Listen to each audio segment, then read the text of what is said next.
अस्सलाम वालेकुम नाज़रीन।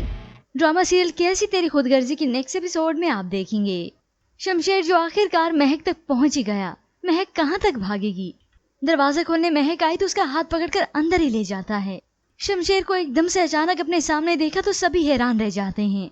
इन्हीं हालात को देखते हुए महक के खालू ने यहाँ रहने पर उनका एतराज शुरू कर दिया। आखिर महक के वालिद उसकी फैमिली हार मान चुकी है और महक अपनी वजह से अपनी फैमिली की जिंदगी को तबाह बर्बाद नहीं कर सकती।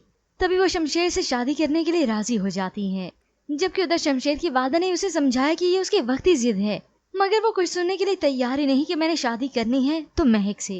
और यहाँ महक और उसकी फैमिली अपने घर वापस लौट आए हैं।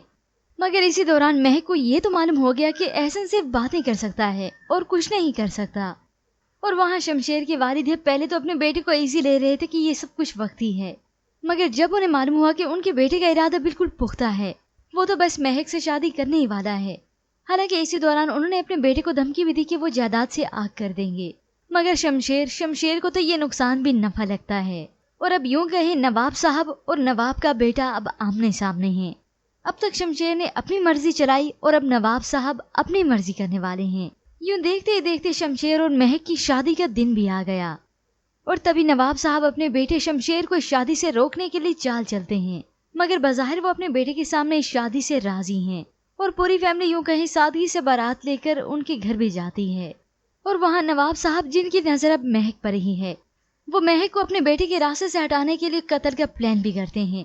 अपने आदमी को भेजा ताकि उसके एक्सीडेंट करवाए, बज़ाहिर लगे तो एक्सीडेंट है, मगर ये सारी सोची समझी प्लानिंग ही थी। सारे यहाँ पर महक का इंतजार ही कर रहे थे। अचानक से खबर मिलती है कि महक का एक्सीडेंट हो गया। नवाब साहब ये खबर महक के वालिदैन को खुद बताते हैं। बच नहीं पाएगी, वो मर चुकी है। ये सुनकर तो सभी के औसान खता रह जाते हैं और शमशेर तो जाए वकुआ पर दौड़ा चला जाता है। वहाँ पहुंचा तो हर तरफ आग ही आग है। उसका भाई भी मौजूद है और पुलिस वाले भी, जो कि उसे वहाँ जाने से रोकते हैं। और ये शमशेर का यूं महक से अरमान ही रह गया। उसके पास अब आंसू बहाने की और कुछ नहीं होता, मगर ये तो शमशेर को कतई अंदाजा नहीं कि सबके पीछे उसके वालिद का हाथ है। शमशेर शेर था तो उसका वालिद सवा शेर। उसके वालिद ने एक ही चाल चली और चित कर दिया। अब भी और सवाल है कि महक की अगर मौत हो जाए तो ड्रामा सीरियल में तो इंटरेस्ट ही खत्म हो जाएगा। बस हीरोइन खत्म हो गई, मर गई, सब कुछ खत्म हुआ। पर ऐसा हरगिज नहीं होता। महक जिंदा है, मगर उसकी मौत के बाद तो शमशेर की जिंदगी बिल्कुल बदल कर रह जाती है, जो समझता है कि महक मर चुकी है। पर व्यूअर्स, आपके ख्याल में कि शमशेर अपने वालिद की इन चालों को समझ पाएगा? इसके मुतालिक हमें अपनी कीमती राय का इज़हार जरूर कीजिएगा। मज़ीद ड्रामास प्रोमो के लिए आप देखते रहिए उर्दू टीवी।